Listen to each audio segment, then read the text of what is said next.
دورنا ناكل اليوم.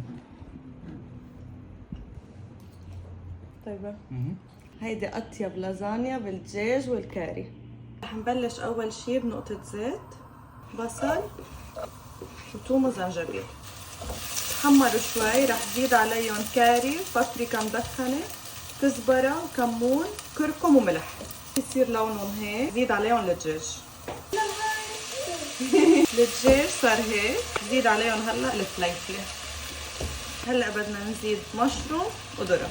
إذا بتحبوا الحار مثل جوزة حطوا شوي. ليكوا كيف صاروا. بدنا نضيف عليهم معلقة طحين. بنحركهم مع الطحين. بنزيد عليهم أو حليب عادي أو حليب جوز الهند. معلقة صغيرة ربة ندورة. رح خففها بشوية مي. هلا بنضيف عليها كريم فريش. بدنا نبلش نعمل اللايرز. رح احط أول شي صوص. رح نحط اللازانيا. هلا بنحط تاني لاير. اليوم الفيديو برعاية جواد. ايه صح مزبوط. بنحط تاني طبقة. هي الطبقة رح احط فوقها جبنة. الغلط انمحى الفيديو اللي قبل، رجعت حطيت فوق الجبنة لاير لازانيا ورجعت حطيت الصوص اللي بقي، وهلا اخر لاير رح ارجع احط جبنة. خلصت. ليكوا شكلها قد ايه بشهي.